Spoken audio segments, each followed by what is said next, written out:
వాక్యాన్ని వినడానికి ఆసక్తిగా దేవుని యొక్క బలిపీఠం దగ్గరికి వచ్చిన మీ అందరికీ నిండు హృదయంతో వందనాలు తెలియజేస్తున్నా. ఈరోజు దేవుని వాక్యంలో నుంచి ఒక చిన్న పుస్తకాన్ని జ్ఞాపకం చేసుకున్నాం. గత వారం మనము ఫిలోమోను పత్రికను జ్ఞాపకం చేసుకున్నాం. మీకు గుర్తుంటుంది అనుకుంటాను. ఫిలోమోను పత్రికలో ఒనీసీమును గురించి మనం కొంత ధ్యానం చేసాం. చక్కని విషయాలు. ఈరోజు రూతు గ్రంథం పాత నిబంధన 220వ పేజీ, పాత నిబంధన 220వ పేజీలోకి వద్దాం. రూతు గ్రంథం న్యాయాధిపతుల తరువాత సమూయేలు గ్రంథానికి ముందుగా ఉంటుంది. రూతు గ్రంథం అండి, రెండవ అధ్యాయము 3వ వాక్యాన్ని మనం చదువుకుందాం. రూతు గ్రంథం 2వ అధ్యాయము 3వ వాక్యం.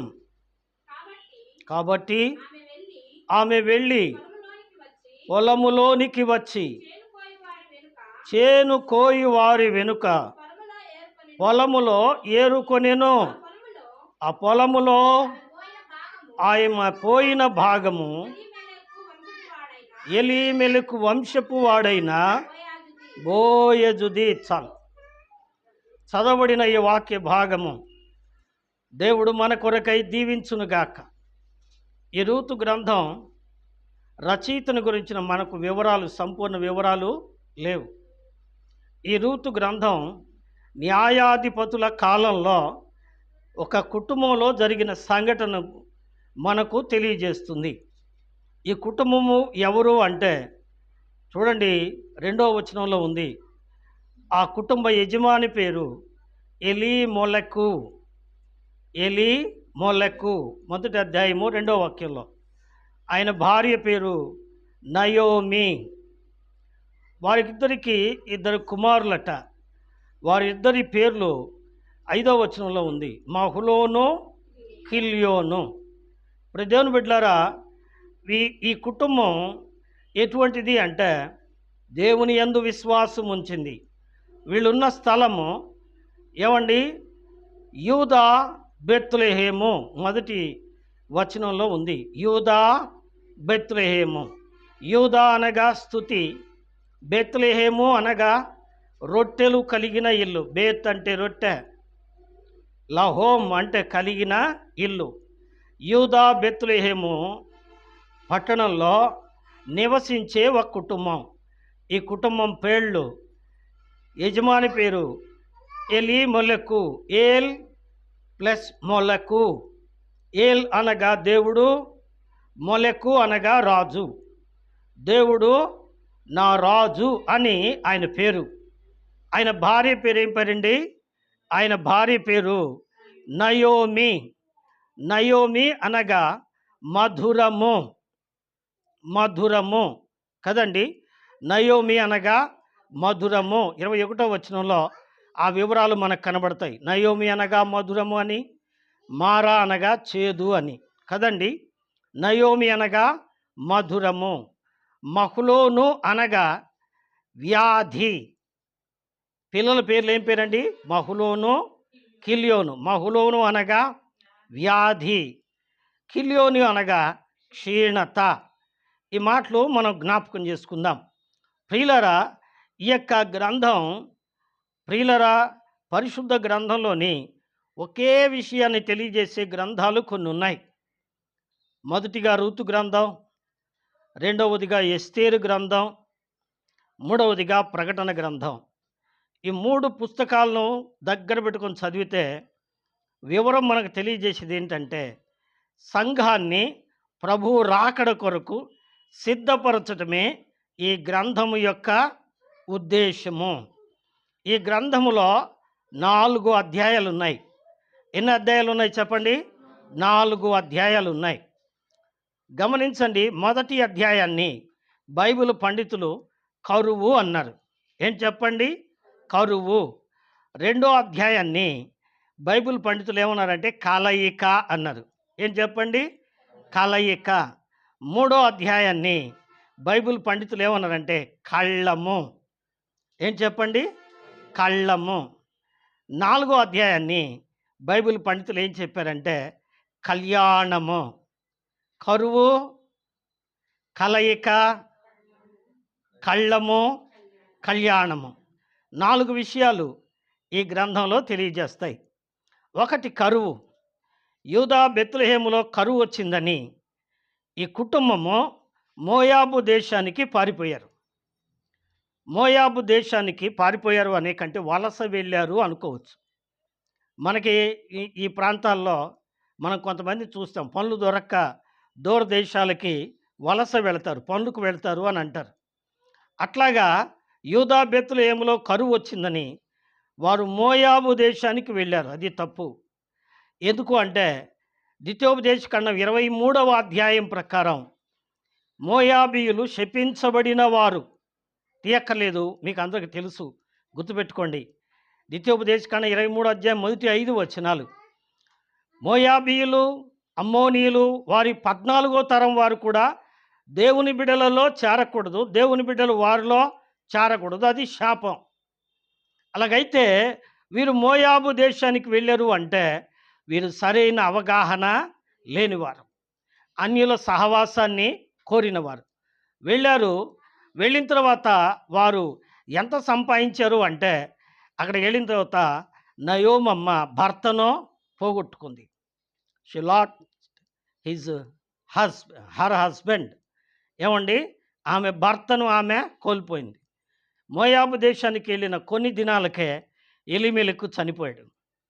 ఆ తరువాత ఆమె ఏం చేసిందంటే, సరే నా బిడ్డల కన్నా పెళ్లి చేద్దాం అనుకొని మోయాబు స్త్రీలలో 2 ఎన్నుకుంది. వాళ్ళ పేర్లు ఏంటంటే రూతు, ఓర్పా. ఏమండి, రూతు అనగా సౌందర్యవతి, జ్ఞానము గలది అని అర్థం. ఓర్పా అనగా వదిలివేయునది అని అర్థం కదండి. వీళ్ళిద్దరినిచ్చి పెళ్లి చేసిన తర్వాత పెళ్ళైన కొన్నాళ్ళకి వాళ్ళిద్దరూ చనిపోయారు.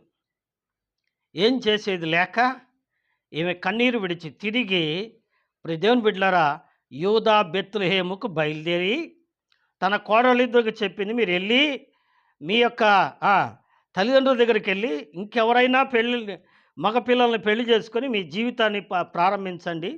నా పని అయిపోయింది, భర్త చనిపోయాడు, బిడ్డలు చనిపోయారు, ఇంకా నాకు దిక్కెవరో లేరు, నేను మా దేశానికి వెళ్ళిపోతాను అంది. అయితే ఓర్పా ఏం చేసిందంటే 14వ వచనం ప్రకారం, మొదటి అధ్యాయం 14వ వచనం ప్రకారం, వారు ఎలుగెత్తి ఏడవగా ఓర్పా ముద్దు పెట్టుకొనెను. చాలమ్మా, వినండి, ఇంట్రడక్షన్ మాత్రమే.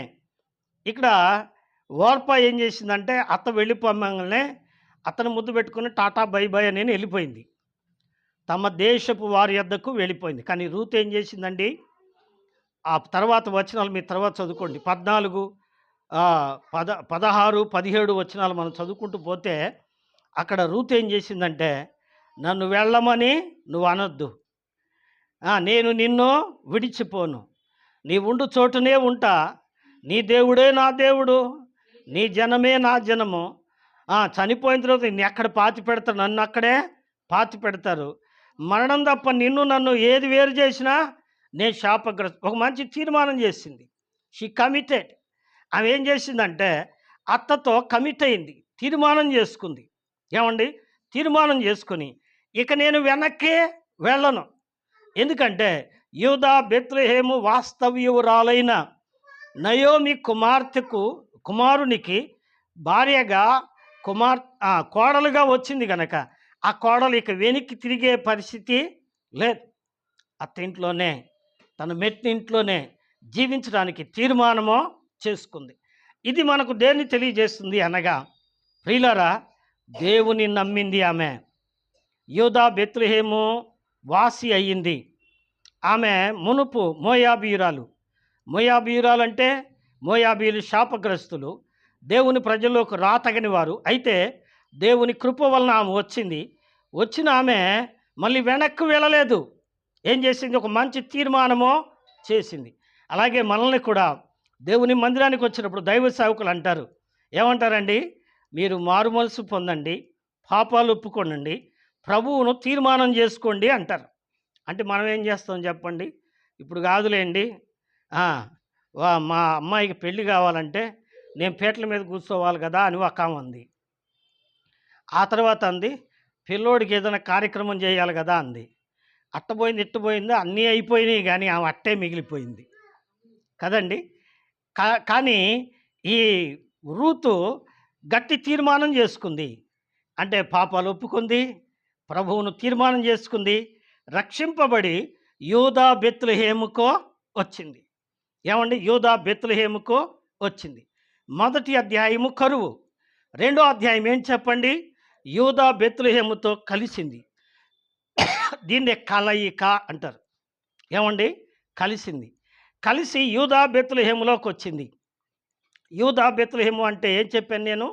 యూదా అనగా స్తుతి, బెత్లెహేము అనగా రొట్టెల ఇల్లు. స్తుతి ఎక్కడుంటుంది? దేవుడి మందిరంలో ఉంటుంది. రొట్టెలు అనగా యేసు ప్రభు వారి శరీరము, ఆయన రక్తము ఎక్కడుంటుందండి? ఆయన మందిరములో, ఆయన బల్ల దగ్గరికి ఆమె వచ్చింది అని దీని అర్థం. ఇప్పుడు వచ్చిన తల్లి ఏం చేస్తుందండి? వచ్చాను కదా అత్తగారు, నీవే నన్ను పోషించాలి అని చెప్పి అందండి? లేదు. చూడండి, 2వ అధ్యాయం 1వ వచనం. నయోమి పెనిమిటికి బంధువుడు ఒకడుండెను. అతడు చాలా ఆస్తిపరుడు.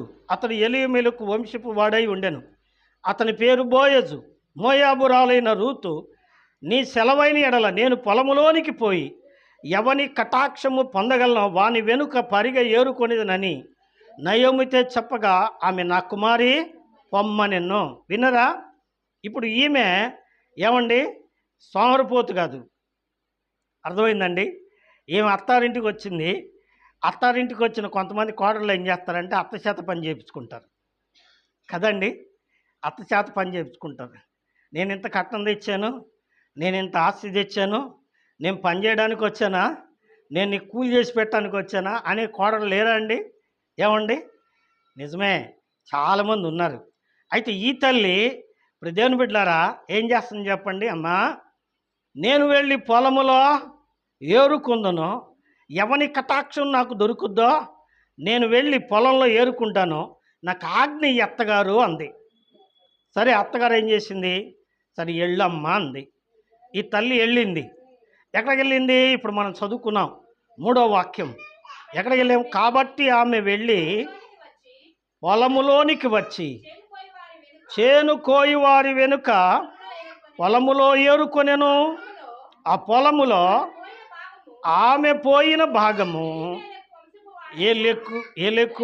ఎలిమెలకు వంశపు వాడైన బోయజుది. వినండి, ఈ పూట మన వర్తమానం, మన మెసేజ్ ఏంటంటే బోయజు పొలములో రూతు. ఏంటి మళ్ళీ చెప్పండి? బోయజు పొలములో రూతు. బాగా వినాలి. ఈ గ్రంథంలో 3 ముఖ్యమైన పాత్రలు, 3 ముఖ్యమైన పాత్రలు. ఆ పాత్రలు ఎవరంటే, మొదటి వారు నయోమి. నయోమి పరిశుద్ధాత్మకు గుర్తు. రెండవ పాత్ర బోయజు. బోయజు యేసుక్రీస్తు ప్రభువారికి గుర్తు. మూడవది రూతు. రూతు సంఘానికి, ప్రభు దగ్గరకు వచ్చిన విశ్వాసికి గుర్తు. ఇప్పుడు మన లేఖనం లేదా మన ధ్యాన భాగం ఏంటంటే, బోయజు పొలములో ఎవరు చెప్పండి? రూతు. ఏమండి? బోయజు పొలంలో రూతు గారు ఎట్లున్నారు, ఆమె ప్రవర్తన ఎట్లుంది? ఏమండి? ఎందుకు అంటే బోయజు అనే పేరుకు విమోచకుడు లేదా రెడీమర్ అని అర్థం. ఏమండి? బోయజు అనగా విమోచకుడు. విమోచకుడు ఎవరు చెప్పండి? యేసుక్రీస్తు ప్రభువారు. ప్రకటన గ్రంథం 1వ అధ్యాయం 6వ వచనం. ఆయన మనలను ప్రేమించుచు తన రక్తము వలన మన పాపముల నుండి మనలను విడిపించెను అని చదువుతాం. కాబట్టి యేసుక్రీస్తు ప్రభువారు ఏం చేశారు చెప్పండి? మన పాపముల నుండి మనలను విడిపించారు. కాబట్టి ఈ విమోచకుడు, ఈ బోయజు ఎవరికి సూచన? యేసు ప్రభువారికి సూచన. ఇప్పుడు రండి వాక్య భాగంలోకి వెళదాం. బోయజు పొలములో రూతు అంటే ఏమండి? పొలము సంఘానికి సూచన. పొలము ఫీల్డ్. ఏమండి? బ్యాప్టిస్టులు ఏమంటారంటే ఏమండి? గాస్పల్ ఫీల్డ్ అంటారు. Gospel field. ఫీల్డ్ అంటే పొలము. పొలం అంటే ఆ భాగం, ప్రజలే ప్రభువు నమ్మిన బిడ్డలే కదండి. కాబట్టి సంఘమే క్రీస్తు సంఘములో అనగా యేసు క్రీస్తు. ఏమండి, అపోస్తల కార్యములు 20వ అధ్యాయము 28వ వచనం.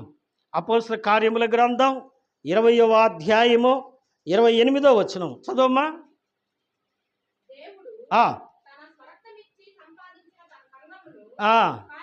చాలండి. దేవుడు తన స్వరక్తమిచ్చి సంపాదించిన సంఘం. ఎట సంపాదించాడు చెప్పండి? తన రక్తమిచ్చి సంపాదించాడు. యేసు తన రక్తమిచ్చి సంపాదించింది ఏంటి చెప్పండి? సంఘము. సంఘము అనగా రక్షించబడిన బిడ్డలు, దేవుడు తన రక్తంతో కొనబడిన బిడ్డలు. కాబట్టి సంఘములో ఏమండి, బోయజు పొలములో రూతు యొక్క ప్రవర్తన ఎలా ఉంది? అలాగైతే రూతు విశ్వాసికి సూచన. దేవుని సంఘములో విశ్వాసి ప్రవర్తన ఎలా ఉంది? బోయజు పొలములో రూతు ప్రవర్తనతో మనము సంఘములో విశ్వాసి ప్రవర్తనతో సరిపోల్చుకొనుట ఆశీర్వాదకరం. ఒక మాదిరికరమైన ప్రవర్తన ఎవరిది చెప్పండి? రూతుది. రండి దేవుని వాక్యలోనికి వెళదాం. మొదటిది బోయజు తన పొలం దగ్గరికి వచ్చారు. తన పొలంలో తన పనివారి దగ్గరికి వచ్చారు. పనివారంటే ఎవరు చెప్పండి? పంట కోయువారు. ఏమండి, పంట కోయువారి దగ్గరికి వచ్చారు. వచ్చి పంట కోయువారిని ఆయన అడుగుతున్నాడు, ఆ అమ్మాయి ఎవరు? పొలంలో పరిగె ఏరుకుంటుంది, ఆ అమ్మాయి ఎవరు అని అడుగుతున్నాడు. అడిగితే ఏం చెప్తున్నాడు చూడండి, 6-7 వాక్యాలు. కోయువారి మీద ఉంచబడిన ఆ పనివాడు, ఈమె మోయాబు దేశము నుండి నయోమితో కూడా తిరిగి వచ్చిన మోయాబీయురాలైన యవనస్తురాలు. ఈమె నేను కోయువారు వెనుక పనల మధ్యను ఏరుకొని కూర్చుకుంటకు దయచేసి నాకు సెలవిమ్మని. ఏమండి, హీ వాంట్స్ పర్మిషన్. ఏమండి, ఆమె ఏమడిగింది చెప్పండి? పర్మిషన్ అడిగింది. నా ఇష్టం, నాది, నా ఇష్ట ప్రకారం అని అనుకోలేదు. ఏమండి, చేను కోయువారి దగ్గరికి వెళ్ళి, అయ్యా నేను మీరు కోస్తున్నప్పుడు, మీరు చేను కోసేటప్పుడు మీ చేతిలో పనులు జారిపోతాయి కదా, దాన్ని ఏమంటారు చెప్పండి? పరిగె అంటారు. ఏమండి, పరిగె ఏరు జనక్కాయలు ఏరుతుంటారు, పరిగె కందులు ఏరుతుంటారు కదా. ఏమండి, అట్లాగే ఆ గోధుమలు ఎవలు కోత కోసేటప్పుడు పిడికిళ్ళలో కొన్ని జారి కింద పడిపోతాయి, వాటిని పరిగె అన్నారు. ధర్మశాస్త్రం ప్రకారం ద్వితీయోపదేశ ఖండంలో దేవుడు ఇశ్రాయేలుకి ఇచ్చిన ఆజ్ఞ ఏంటంటే, మీరు మీ చాలను కోసేటప్పుడు, ఇశ్రాయేలు చాలను కోసేటప్పుడు దేవుడు ఒక ఆజ్ఞ ఇచ్చాడు.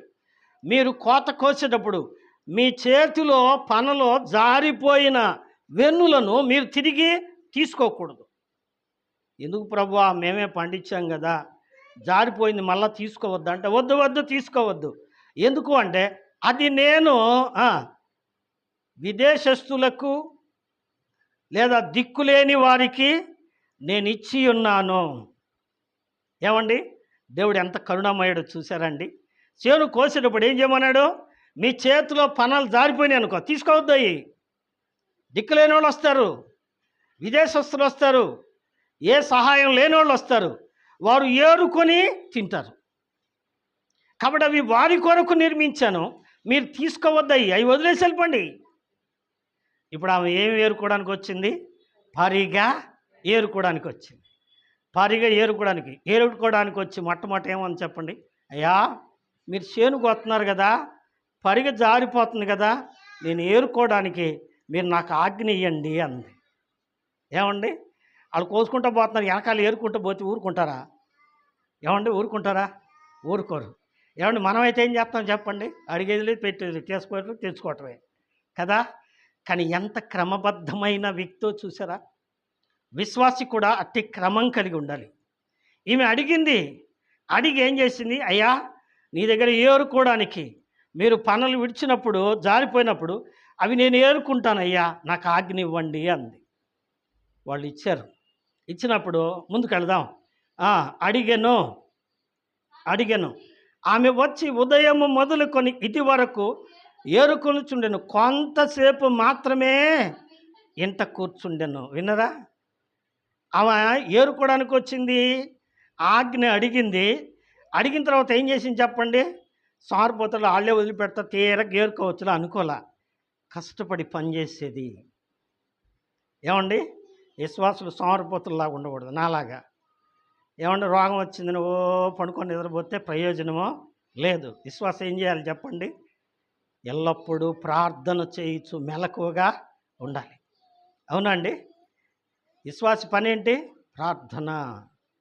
ప్రార్థన. రెండవది ఏంటి చెప్పండి? వాక్యము. వాక్యము. ఈ పనివారు సేవకులు. చేను కోసుకుంటూ వెళ్తున్నారు. పరిగె జారిపోతుంది. ఈ పరిగెని ఏరుకుంటుంది ఆమె. దేవుని వాక్యం చెప్పేటప్పుడు, దేవుని సేవకులు వాక్యం చెప్పేటప్పుడు ఏం చేయాలి చెప్పండి? ఏరుకోవాలి. ఏం చేయాలి చెప్పండి?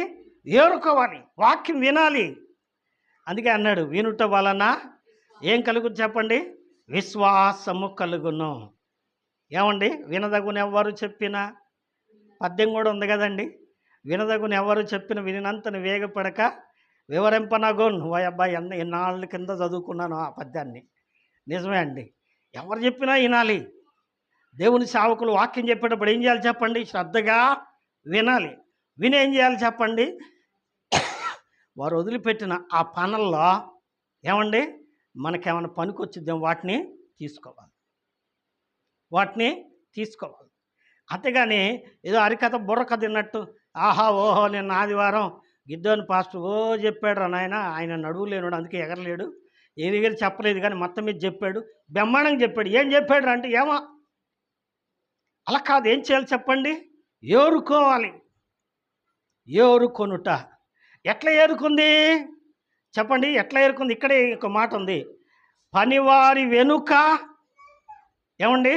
పనివారి వెనుక అంటే పనివారు ముందు కోసుకుంటూ వెళ్తుంటే ఏమండి వెనకాలే వెళ్తుంది. మార్క్స్ వార్త 1వ అధ్యాయం 17వ వచనంలో యేసయ్య ఒక మాట అన్నాడు. ఏమండి? సముద్రములో చేపలు వేసి చేపలు పట్టే ఆ యొక్క జాలర్లను చూసి ఆయన అన్నాడు, ఫాలో మీ, నన్ను వెంబడించండి, నేను మిమ్మును మనుషులను పట్టు జాలర్లుగా చేస్తాను. ఏమండి? మార్క్స్ వార్త 1వ అధ్యాయం 17వ వచనంలో ఉంది. యేసయ్య ఖచ్చితంగా చెప్పాడు. ఏం చెప్పాడు? నన్ను వెంబడించండి అంటే follow me, not lead me. ఏమండి? ఈనాడు చాలామంది సంఘాలను లీడ్ చేసేవాడు, సేవకులను లీడ్ చేసేవాడు. సేవకుడు కూర్చోమంటే కూర్చోవాలా? ఒక ఆయన అన్నాడు, వెంకట్రావు అన్న సిట్ అంటే కూర్చునేవాడు, సిట్ అంటే లేచేవాడు. ఏమండి? వెంకట్రావు అన్న ఆయన సిట్ అంటే కూర్చోవాలా, ఆయన సిట్ అంటే లేవాలా? ఏమండి? దైవ సేవకులను కూర్చోబెట్టేవాళ్ళు, నుంచోబెట్టేవాళ్ళు. ఏమండి? అది పద్ధతి కాదు. పనివారు దైవ సేవకులు కోత కోసుకుంటూ వెళ్ళేటప్పుడు ఏం చేయాలి? అనుసరించి వెళ్ళాలి. దైవజనులను అనుసరించి వెళ్ళాలి. విశ్వాసలో రెండో లక్షణం ఏంటి చెప్పండి? అనుసరించుట. ఏమండి? అనుసరించుట. ఇప్పుడు బోయజ్ గారు ఆమెను చూసినప్పుడు ఆయనకు జాలి కలిగింది. ఆయన అన్నాడు, నా కుమారి, మీ తర్వాత చదువుకోండి 9, 10, 11, 12 వచనాల వరకు. ఆయనకు జాలి కలిగి అన్నాడు, కుమారి నువ్వు ఎక్కడికి వెళ్ళొద్దు, ఈ పొలంలోనే ఉండు, ఈ పొలంలోనే ఏరుకో, నీకు దప్పికైనప్పుడు పనివారు చేదిన నీళ్ళు తాగమ్మా, కష్టపడాల్సిన పని లేదు. నీకు ఆకలి అయిందనుకో వచ్చి గుడారములో కూర్చొని భోజనము చెయ్యన్నాడు. ఏమండి? ఇప్పుడు భోజనానికి వచ్చింది ఆవిడ. ఎక్కడికి వచ్చింది చూడండి దేవుని వాక్యంలో. ఏమండి? 14వ వచనం, 2వ అధ్యాయం 14వ వచనం. బోయజు భోజన కాలమున నీవిక్కడికి వచ్చి భోజనము చేసి చిరకలో నీ ముక్క ముంచి తినుమని ఆమెతో చెప్పగా, చేను కోయివారి యొద్ద ఆమె కూర్చుండెను. అతడు ఆమెకు పేలాలు అందియగా ఆమె తిని తృప్తి పొంది కొన్ని మిగిల్చెను. వినండి, ఇక్కడ ఆయన అన్నాడు, భోజన కాలంలో నీకు ఆకలైనప్పుడు నువ్వు వచ్చి ఇక్కడ భోజనమో చెయ్యి, భోజనమో చెయ్యి, రొట్టె ద్రాక్ష రసంలో ముంచుకొని తిను అన్నాడు. ఏమండి, ఆయనే రమ్మన్నాడుగా, వెళ్ళిపోయి ఆయనతో కూర్చోవచ్చు కదండి. బాగా వినాలి, చాలా గొప్ప సంగతి ఇది. ఏమండి, ఆయనే రమ్మన్నాడు, ఆయన దగ్గరికి వెళ్ళి పక్కన కూర్చోవచ్చా కూర్చోకూడదా? రమ్మన్నాడుగా, వెళ్ళిపోయి ఆయన పక్కనే కూర్చోవచ్చుగా. కానీ పరిశుద్ధాత్మ దేవుడు ఈ మాట ఎందుకు రాయించాడు? ఆమె చేను కోయివారి యొద్ద ఎక్కడ కూర్చుంది? ఆమె భోజు దగ్గర పోయి కూర్చోలే. భోజు గారు రమ్మన్నాడు కదా, ఆయన పక్కన కూర్చుంటే ఎంత తప్పే ఉంది, ఆయనే పిలిచాడు కదా, నేను ఎంత గొప్పదాన్ని కాబట్టి పిలిచాడు అనుకోలేదు. ఆమె ఏం చేసింది చెప్పండి? పనివారి యొద్ద కూర్చుంది, తన స్థానము నెరిగింది. విశ్వాసి స్థానం ఎక్కడ? పనివారి దగ్గర, దైవ సేవకుల దగ్గర కూర్చుంది. ఏమండి, విశ్వాసి ఎక్కడ కూర్చోవాలి? దైవ సేవకులతో కూర్చోవాలి. చేను కోయివారి దగ్గర కూర్చుంది. ఏమండి, చేను కోయివారి దగ్గర అనగా ఆమె స్వతంత్రించలేదు, తను తాను హెచ్చించుకోలేదు. వాక్యంలో ఉంది కదా, తను తాను హెచ్చించుకునేవాడు ఏం చేయబడతాడు చెప్పండి? తగ్గించబడతాడు. తను తాను తగ్గించుకునేవాడు హెచ్చించబడతాడు. ఇప్పుడు ఆయన ఏం చేశాడు చెప్పండి? ఏం వెళ్ళి పని వాళ్ళ దగ్గర కూర్చొని పని వాళ్ళ దగ్గరనే చిన్నగా తింటుంది. ఇప్పుడు ఆయన ఏం చేశాడు? లేసొచ్చి ఆమెకు పేలాలు అందియగా. ఏమండి, పేలాలు ఆహారం, అది ఇశ్రాయేలీల ఆహారంలో అదొక భాగం. పేలాలు, రొట్టెలు, ద్రాక్షరసము, యవల రొట్టె, గోధుమల రొట్టె, ఏమండి తేనె, ఏమండి పాలు, ఇవి వాళ్ళ ఆహారం అన్నమాట. కాబట్టి ఆయన పేలాలు తెచ్చి ఎట్ట వచ్చాడు? ఆయన కుర్చీలో కూర్చున్నాడు, ఈ పని వాళ్ళంతా కింద కూర్చున్నారు. ఏం పోయి పని వాళ్ళ దగ్గర కూర్చుంది. రామా ఎక్కడికొచ్చి కూర్చో అన్నాడు, కానీ ఆమె అక్కడ కూర్చోలే, పని వాళ్ళ దగ్గర కూర్చుంది. ఇప్పుడు ఆయన ఏం చేశాడు? తానే దిగి వచ్చి ఆమె చేతికి పేలాలు అందించాడు. వాక్యం నెరవేరిందా లేదా? తను తాను తగ్గించుకునేవాడు హెచ్చింపబడతాడు. ఆమె ఎప్పుడైతే తగ్గించుకుందో ఆయనే లేచి వచ్చాడు. విన్నరా? మనం దేవుని పనిలో ఎంత తగ్గించుకుంటే అంత గొప్పగా దీవించబడతాం. ఏమండి, ఎక్కడ తగ్గించుకోవాలి? దేవుని దగ్గర తగ్గించుకోవాలి, దేవుని బల దగ్గర తగ్గించుకోవాలి, దేవుని పరిచర్యలో తగ్గించుకోవాలి. ఆమె తగ్గించుకుంది గనుక హెచ్చింపబడింది. ఏమండి, ఒకటి ఆమె సోమరిపోతు కాదు, కానీ పనివారిని వెంబడించి ఏమండి ఆమె పరిగా ఏరుకుంటుంది. అంతేకాదు, ఆమె దినమంతా ఏరుకుందట, ఉదయం మొదలుకొని సాయంత్రం వరకు ఏరుకుంటానే ఉందట. ఏమండి, కొంతమందికి ఏమండి దేవుని వాక్యం వింటుంది, పాటలు పాడినంతసేపు ఉంటారు. దేవుని వాక్యం చెప్పబోయేటప్పటికి ఏం చేస్తారంటే, ఇదిగో ఫోన్ వచ్చింది అన్నట్టుగా లేచిపోతారు కదండి. అలా కాదు, ఆమె దినమంతా ఏరుకుంటుంది, దినమంతా ఏరుకుంటుంది. ఇంకా రండి 17వ వచనం విందాం. 17వ వచనం. కాబట్టి ఆమె అస్తమయం వరకు ఆ చేనులో ఏరుకొని తాను ఏరుకొని దానిని దుళ్ళగొట్టగా ఎన్నైనా అంట 2 ఎవలో ఒక్కతే పరిగేరుకొని ఏం చేసింది? 2 సంపాదించింది. 2 అంటే ఎంతో 4 మానికలో. ఏమండి, 2 ఎంత? 2 మానికలా 4 మానికలా? ఏమండి, ఇక్కడ ఒక పాట ఉంది మనకు, ఒక పాట ఏంటంటే ఆమె పరిగ ఏరింది. పరిగ అంటే ఏంటి చెప్పండి? వెన్నులు. వెన్నులు అంటే ఒరుగు వస్తున్నాం, ఒరుగు వచ్చినప్పుడు ఏమవుతాయి చెప్పండి? కొన్ని జారి పడతాయి. ఈ జారి పడ్డాయన్నీ ఏరుకుంది, మోపు కట్టుకుంది, తీసుకొచ్చింది. ఏం చేసింది? వాటిని దుళ్ళ కొడుతుంది. దుళ్ళ కొడుతుందంటే ఏమండి, మనం కూడా ఏం చేయాలి? వాక్యం విని కానీలే మధ్యలో లేచిపోతే పాస్టర్ ఏమని అనుకుంటాడులే అనుకుంటే వాక్యం విని లేచిపోవటం కాదు. ఏం చేసింది? దానిని నెమరు వేసుకుంటుంది. She recall the word of God. ఏమండి, ఆమె దేవుని వాక్యాన్ని తిరిగి నెమరేసుకుంటుంది. ఏమ్మా? నెమరు వేసుకొనుచున్నది. ఆమె దుళ్ళగొట్టి ఆ యవలను కూర్చుకొనగా ఎన్ని అంట? తూమెడు ఎవలైనవి అంట. ఏమండి, ఆ కొలతలు తెలిసిన వాళ్ళు పాత వాళ్ళకు తెలుసు. ఏమండి, అప్పుడు గిద్దలు, సోళ్ళు, మానికలు, ఇంకా గరిచెడు, తూమెడు, ఏమండి అడ్డెడు, తవ్వెడు కదా, భాషలు ఉన్నాయి. వాటి కొలతలు ఇప్పుడు క్రొత్త కొలతలకి వాటికి ఫస్కవు. తూమెడు ఎవలైనవి అంట. ఏమండి, ఏమో సంపాదించింది అంటే ఇక్కడ మనం నేర్చుకునే పాఠం ఏంటంటే, విశ్వాసి దేవుని వాక్యం వింటమే కాదు, ఈ చెవుతో వదిలేయటమో కాదు. ఏం చేయాలి చెప్పండి? దాన్ని రీకాల్ చేసుకోవాలి. వాక్యం విన్నాను, ఈ వాక్యం నాతో ఏం మాట్లాడుతుంది, ఈ వాక్యంలో నేనేం నేర్చుకోవాలి. ఏమండి, ఆయన నన్ను గురించే చెప్పాడన్న, పొద్దుగూకుల నన్ను గురించే చెబుతాడన్న. నిన్ను గురించి కాదు, నీ మేలు కోసం దేవుడు మాట్లాడుతున్నాడు కనుక దాన్ని తీసుకొని ఏం చేయాలి? సరిచేయాలి. మన ప్రవర్తన సరి చేసుకోవాలి. ఒకళ్ళు వాక్య ప్రకారం మనలో ఏదైనా లోపం ఉంటే, పొరపాటు ఉంటే ఏం చేయాలి? Set right your self. ఏమండి, ఇంకా ముందుకు వెళదాం. 18వ వచనం. ఆమె వాటిని ఎత్తుకొని ఊరిలోనికి వచ్చినప్పుడు ఆమె అత్త ఆమె ఏరుకొనిన వాటిని చూచెను. ఆమె తిని తృప్తి పొందిన తరువాత తాను మిగిల్చిన దానిని చూపించి ఆమెకిచ్చెను. వినరా? అసలు ఈ మాట ఎందుకు రాసి పెట్టినట్టు? పేలాలు ఆయన ఇచ్చాడు, ఏం తింది, అయిపోయిందిగా.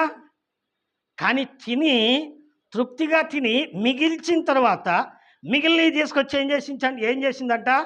తన అత్తకు ఇచ్చింది. ఏంటి దీని అర్థం? మనం మాత్రం వింటాం కాదు. ఏమండి, మనం మాత్రం విని ఎన్నం అయిపోయింది అని చెప్పిన బైబిల్ మూతపెట్టి, ఇంతకుముందు చెప్పాను కదా, బూరేపల్లి నుంచి ఆ యొక్క మందిరానికి వచ్చేది ఒక తల్లి, ముసలామ. అప్పట్లోనే ముసలామ, ఇప్పుడు ఆమె ఉండదులే, వెళ్ళిపోయే ఉంటుంది. ఏమండి, ఆమెట చదువు రాదు ఆమెకి. బైబిల్ పట్టుకొని వస్తుంది, మంచి బైబిల్, కొత్త అట్ట దగ్గర పెట్టుకుంటుంది. ఆ బైబిల్ తీసుకొచ్చి ముందు పెట్టుకుంటుంది, వింటా ఉంటుంది. వింటది అనుకుంటున్నాం మేము. ఏం చేస్తుంది? ఊగులాడుద్ది. ఆమె అనగానే సందాయిసి వెళ్ళిపోయిద్ది ఆమె బూరేపల్లి. పోయి ఏం చేసిద్ది? మళ్ళీ ఆ బైబిల్ తీసి సూరులో పెట్టిద్ది. ఎక్కడ పెట్టిద్ది? తాటి ఆకుల సూరులో పెట్టిద్ది. మళ్ళీ ఆ బైబిల్ తీసేది ఎప్పుడు? వచ్చే ఆదివారం పొద్దున్నే. ఏమండి, ఆ బూరేపల్లికి అంతకుముందు మాగాణి ఎక్కువ. ఏమండి, వాళ్ళు పొద్దున్నే పొలం పోతారు. పొలం పోయి వచ్చి అతరపద కాళ్ళు చేతులు కడుక్కొని గప్పగప్ప ముద్దని ఆ సూరులో చేయి పెట్టింది పాపం ఆమె.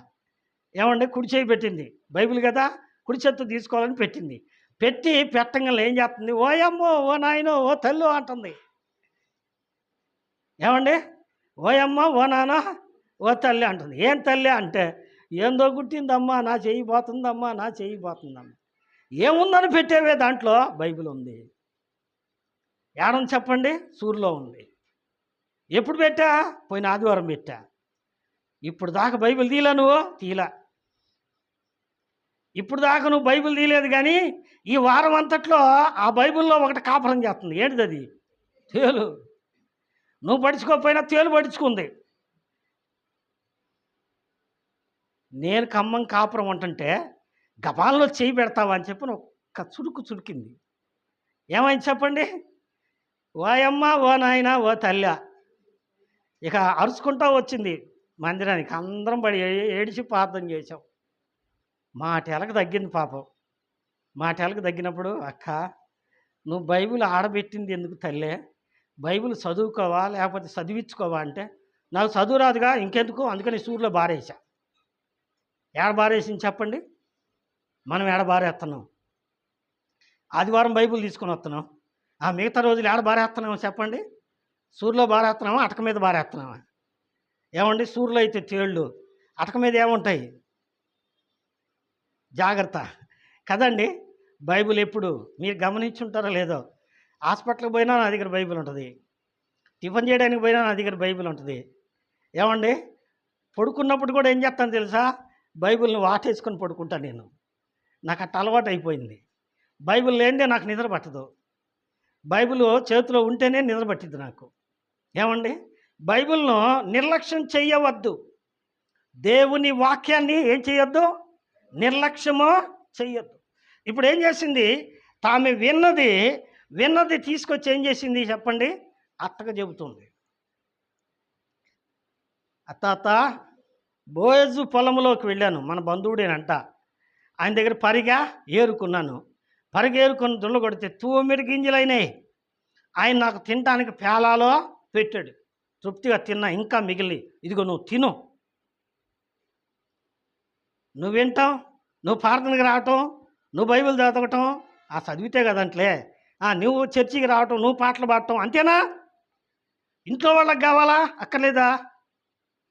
ఏమండి, భర్త వస్తే భార్య రారు, భార్య వస్తే భర్త రారు, భార్య భర్త వస్తే పిల్లలు రారు.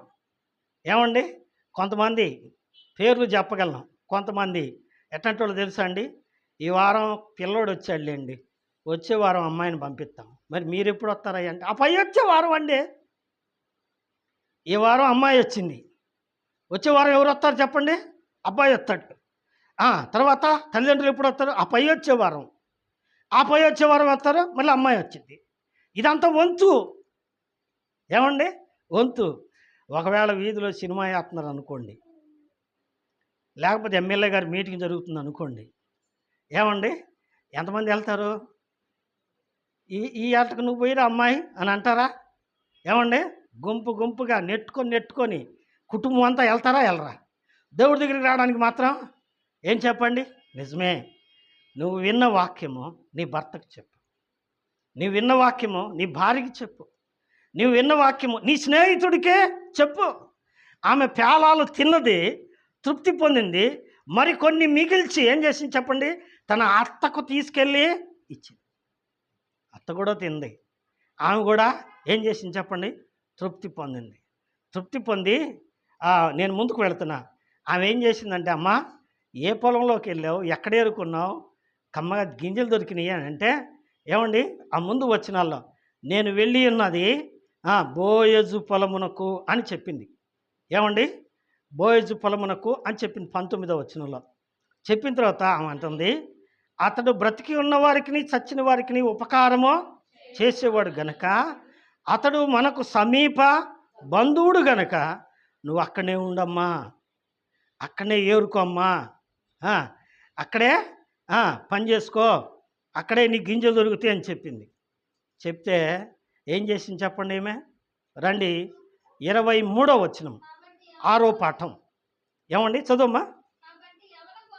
కాబట్టి ఎవల కోతయు గోధుమల కోతయు ముగి వరకు ఆమె ఏరుకొనుచు, వినండి, బోయజు పనికత్తెల యొద్ద నిలకడగా ఉండెను. ఏం చెప్పండి, నిలకడగా ఉండెను. విశ్వాసకి ఏం కావాలి చెప్పండి, కప్పగంతులు వేయకూడదు. నువ్వు మారుమనసు పొందావు, రక్షింపబడ్డావు, యేసు ప్రభు నీ రక్షకుడుగా అంగీకరించావు, నువ్వు పరలోకానికి వారసత్వాన్ని పొందావు, నువ్వు కప్పగంతులు వేయకూడదు. ఏం చేయాలి, నిలకడగా ఉండాలి. Stay safely. ఎట్లా ఉండాలి చెప్పండి, జాగ్రత్తగా నిలకడగా ఉండాలి. ఏమండి, సంఘంలో నిలకడగా ఉండాలి. సంఘంలో నిలకడగా ఉంటే సంఘం ఏంటో నీకు అర్థమైంది. సంఘంలో నిలకడగా ఉంటే ఆరాధన అంటే ఏందో నీకు అర్థమైంది. సంఘంలో నిలకడ అంటే పరలోకం అంటే ఏందో అర్థమైంది. ఏమండి, ఎప్పుడో తీరినప్పుడు, ఏమండి, ఒక వారం వచ్చిపోతే నీకు వాక్యం అర్థమైద్దా? ఏమండి, వాక్యం అర్థమైద్దా? కదండి. అందుకని ఏం చేయాలి, సంఘములో నిలకడ కావాలి. సంఘములో నీకు ఇచ్చిన భాగాన్ని నీవు నిలకడగా నిలుపుకోవాలి, పోగొట్టుకోకూడదు. ఏమండి, నీకు ఇచ్చిన స్థానం, నీకు ఇచ్చిన గౌరవం నువ్వేం చేయాలి చెప్పండి, నిలుపుకోవాలి. ఏమండి, ఇప్పుడు అత్తగారు ఏం చేసిందంటే, అమ్మా నువ్వు బాగా పరిగెరుకుంటున్నావు, దుళ్ళ కొట్టుకుంటున్నావు, వస్తున్నావు, బాగానే ఉంది, నీకు పెళ్లి చేయాలనిపించింది అమ్మా నాకు అంది. ఎట చేస్తావు అంటే, నువ్వేం చేయాలంటే, నువ్వు స్నానం చేసి, ఈ భాగాన్ని మనం ఇద్దరికి చెప్పుకున్నాం 3వ అధ్యాయంలో, నువ్వు స్నానం చేసి బట్టలు కట్టుకొని తలకు నూనె రాసుకొని నీవు సిద్ధపడి నీవు కళ్ళమునకు వెళ్ళుము. ఎక్కడికి వెళ్ళాలి, కళ్ళమునకు వెళ్ళుము. వెళ్ళి ఏం చేయాలి, వెళ్ళి ఏం చేయాలి? నీవు ఆయన కళ్ళము దగ్గర ఉన్నప్పుడు ఆయన పాదముల యొద్ద పండుకో. ఏం చెప్పిందామె? మీరు తర్వాత చదువుకోండి, చిన్న పుస్తకమే కాబట్టి వివరంగా చదవచ్చు. అవంది నువ్వు చేయవలసిన పని ఏంటంటే, మొదట నువ్వు స్నానం చేయాలి, తలకు నూనె తైలమో రాసుకోవాలి, తర్వాత మంచి బట్టలో కట్టుకోవాలి. కట్టుకొని ఏం చేయాలి? నీవు కళ్ళానికి వెళ్ళి ఆయన కళ్ళం దగ్గర పండుకొని ఉన్నప్పుడు నీవు వెళ్ళి ఏం చేయాలి? ఆయన పాదముల యొద్ద పండుకోవాలి. ఎక్కడ పండుకోవాలా? కొంతమంది అన్నారు కాళ్ళ మీద కూడా తీసి పండుకోమన్నాడు కదా అని పెడార్థం తీసే తప్పుడు వాళ్ళు చాలామంది ఉన్నారు. ఏమండి, భర్త ఎక్కడ పండుకోవడం చెప్పండి? భార్య భర్త పాదాల దగ్గర పండుకోవడం. దాని అర్థం ఏంటి? ఆమె విధేయురాలు, గౌరవం, భర్తను గౌరవిస్తుంది. అర్థమైందండి? భర్తను గౌరవిస్తుంది. ఏమండి, నిజం ప్రియదేవుని బిడ్డలారా, నేను చాలా చోట్ల చూసా. కొంతమంది స్త్రీలు ఉంటారు, పురుషులు ఉంటే మాత్రం వాళ్ళు అస్సలు కూర్చోరు. పురుషులు ఉంటే మంచం మీద కూర్చోరు, కుర్చీలో కూర్చోరు, ఎక్కడ కూర్చోరు, వాళ్ళు కింద కూర్చుంటారు. ఏమ్మా కింద కూర్చున్నారు తల్లి అంటే, అంతేనన్నా పురుషులు ఉండకాడ నేను ఆడదాన్ని కదన్నా, నేను కింద కూర్చోవాలన్నా అంటారు. ఎంత గౌరవం! ఏమండి, ఎంత గౌరవం! ఇప్పుడు రండి చిట్ట చివరి మాట, 3వ అధ్యాయము 5, 6, 7 వచనాలు చదువుకుందాం. ఆమె చెప్పి పోయి తన అత్త ఆజ్ఞాపించినదంతయో ఏం చేసింది? చెప్పినంతసేపు వింటారు, సంఘంలో చెప్పినంతసేపు వింటారు, తల ఉంచుకొని చెప్పినంతసేపు వింటారు. తర్వాత ఏం చేస్తారు చెప్పండి? ఏమండి, అది మీకే వదిలేస్తున్నా. తర్వాత ఏం చేస్తారు? ఏడంటారు దేవుని సంఘంలో నీ భాగ్యం ఏందో, దేవుని పరిచర్యలో నీ కర్తవ్యం ఏంటో, దేవుని యొక్క సంఘం నీకు అప్పచెప్పిన పని ఏంటో, దేవుని పనిలో నీకు ఎంత గౌరవం ఉందో దాన్ని నిలుపుకో నాయన, నిలుపుకో బాబు, నిలుపుకో, నిలకడగా ఉండమ్మా అంటే అట్నేలే అన్న, అట్నేలే అయ్యగారు అంటారు. అవతలకు పోయి ఏం చేస్తారు? ఏం చేస్తారు చెప్పండి? ఆమె అంది, అత్త నీవు చెప్పినదంతయో చేసేదను. చెప్పాడు దైవ సేవకుడు. ఏమండి, చేస్తున్నారా? చెప్పింది చేస్తున్నారా? చెప్పినట్టు వింటున్నారా? ఆమె ఏం చేసిందండి? తన కళ్ళమునొద్దకు పోయి తన అత్త ఆజ్ఞాపించినదంతయో, అత్త ఏం చెప్పిందో అదే చేసి, చెప్పినట్టు చేసి. లూకా సువార్త 17వ అధ్యాయము 10వ వాక్యం విందాం. లూకా రాసిన సువార్త 17వ అధ్యాయం 10వ వాక్యం. ఇప్పటికి చాలా సమయం అయింది, నేను ముగిస్తాను. లూకా సువార్త, అటువలే మీరు మీకు ఆజ్ఞాపింపబడినవన్నీ చేసిన తరువాత మేము నిష్ప్రయోజకులమైన దాసులమని చెప్పి నీవు చేయవలసినవే చేసి ఉన్నామని చెప్పుడనిను. అంతా చేశారు, చెప్పిందంతా చేశారు. చేసిన తర్వాత ప్రభువారు ఏమంటున్నారు? మీరు చెప్పింది చేశారు, బాగానే ఉంది, తర్వాత మీరు ఏమనాలి? మేము చెప్పిందే చేసాం, మేము నిష్ప్రయోజకులం అయ్యా. చెప్పకుండానే చెయ్యాలి. ఏమండి, చెప్పకుండానే చెయ్యాలి. మందిరం సీపుడు తీసుకొని ఓడవాలి. ఎవరు చెప్పాలి? పాస్టర్ గారు వచ్చి ఫోన్ చేసి పిలిపిస్తే, మాకు ఫోన్ చేశారా, మమ్మల్ని పిలిచారా, మేము వచ్చి ఓడవటానికి చేయటానికి, చెబితే చేయమా ఎందే చెప్పాల్సిన అవసరమో లేదు.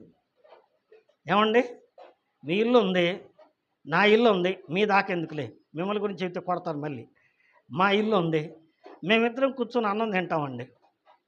ఏమండి, నాకు అన్నం పెడతా ఉంటుంది, నేను కలిసి కూర్చొని తింటాను. నాకున్న కొంత బలహీనత ఏంటంటే అన్నం తినేటప్పుడు ఖచ్చితంగా కొన్ని మెతుకులు కింద పడిపోతాయి.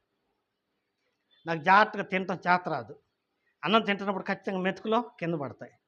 నేను అన్నం తిని అయిపోయిన తర్వాత చేయి కడుక్కోవడానికి కూడా నీళ్లు తెచ్చిచ్చి తర్వాత అన్నీ సర్దుకుంటూ ఉంటే నేనేం చేస్తాను తెలుసా అండి? లేచి చీపురు ఒకటి తీసుకొని ఆ మెతుకులన్నీ చిమ్ముతా. ఎవరు చెప్పారు? ఆమె చెప్పిందా? ఏమయ్యా నువ్వేగా తిందే, నీకుండానేగా మెతుకులు కింద పడింది, నీకు తింటం కూడా చేత కాదు, చీపురు తీసుకుని ఊడు అని చెప్పిందా? చెప్పలా. ఏం చెప్పండి? ఇల్లు శుభ్రంగా లేదని మనకు అనిపించినప్పుడు ఏం చేస్తాం? మనమే ఊడుస్తాం. మరి మన దేవుని ఇల్లు ఊడ్చే పని ఎవరు చెప్పాలి? ఎవరు ఫోన్ చేయాలి? ఏమండి? ఎవరు చేయాలి? మాకు ఫోన్ చేశారా, మాకు చెప్పారా? దేవుడు పని చేయటానికి ఎవరు చెప్పాల్సిన పని లేదు. మీకు తెలుసో లేదో, మీలో కొంతమందికి తెలుసు, ముఖ్యంగా నాగేంద్రమ్మ గారికి బాగా తెలుసు. నాకు ఒకప్పుడు భయంకరమైన వ్యాధి ఉండేది. నేను ఈ సంఘాన్ని ప్రారంభించక ముందు దాన్ని లూటీ కురుపు అంటారు. ఎప్పుడు ఫ్యాంటంబడి రక్తం కారుతూ ఉంటుంది. అది తెలియక అప్పట్లో చూపించేవాళ్ళు లేక తింటికి జరక్క అల్లాడేవాళ్ళం. దేవుని మందిరంలో ఉండేవాళ్ళం మేము. ఏమండి? ప్రతి పరిస్థితిలో కూడా చాలా బాధగా ఉన్నప్పటికీ ఆదివారం పొద్దున్నే నా భార్య చేయి పట్టుకుని వెళ్ళేవాడిని. నేనే మందిరం ఓడిచేవాడిని, నేనే పట్ల పరిచేవాడిని, నేనే మైక్ పెట్టేవాడిని, నేనే మోకరించి ప్రార్థన చేసుకుంటా ఉండేవాడిని. మనోహరం గారు వచ్చే లోపల కొంతమంది అనేవాళ్ళు, ఎందుకురా ఇంత నడవలేని స్థితిలో ఇంత రక్తం, ఆమెను ప్యాంట్ అంతా తడిచిపోతుంది, అంత బాలేనోడికి నీకెందుకురా అంటే, నా దేవుడి పని. ఎవరి పని చెప్పండి? ఎవరికి చేస్తున్నాం చెప్పండి? ఎవరికి చేస్తున్నాం? ఎవరు చెప్తే చేస్తున్నాం, ఎవరు చేయమంటే చేస్తున్నాం. దేవుడి పని. నీ దేవుడు కదా? నీకోసం ప్రాణం పెట్టలేదా? నీకోసం రక్తం చిందించలేదా? నీకోసం సిలువలో కేక వేసి చనిపోలేదా ఆయన? నీకోసం చనిపోయి తిరిగి లేచి పరలోకంలో నీకోసం తండ్రి కుడిపాసిన చేరి విజ్ఞాపన చేయట్లేదా? నువ్వు చెప్పావా? ఏసయ్య రోజు నేను మర్చిపోయినా నేను హాయిగా నిద్ర వచ్చే బెళ్ళ వేసుకొని మరీ పడుకుంటా. నేను నిద్రపోతుంటే కానీ నా కొరకు నువ్వు దేవుడి దగ్గర ప్రార్థన చేయ్యా అని చెప్పా. నువ్వు చెప్పకపోయినా నిన్ను కాపాడు వాడు కొనకడో. మనం ఏం చేస్తాం? నిద్ర. అత్త చెప్పినదంతయో చేశాను. ఇప్పుడు 7 లక్షణాలు వచ్చినాయి. 7 లక్షణాలు. ఒకటి, ఆమె పరిగ ఏరుకొనుటకు వారిని వెంబడించింది. ఎవరిని వెంబడించింది చెప్పండి? పనివారిని వెంబడించింది. ఎలా వెంబడించింది? వారిని పర్మిషన్ అడిగింది. ఏమండి? పర్మిషన్ అడిగింది, వారిని వెంబడించింది, అనుసరించింది. ఏమండి? అనుసరించింది. దైవ సేవకులను అనుసరించేవాళ్ళు, ఏమండి, దైవ సేవకులను అనుసరించి నేర్చుకునేవాళ్ళు ధన్యులో. రెండవదిగా ఏం చేసిందండి ఆమె ఏం చేసింది? ఆయన భోజనానికి రమ్మంటే ఏమండి పోయి ఆయన సరసన కూర్చోలా. ఎక్కడ కూర్చొని చెప్పండి? పనివారి యొద్ద కూర్చుంది. ఏమండి?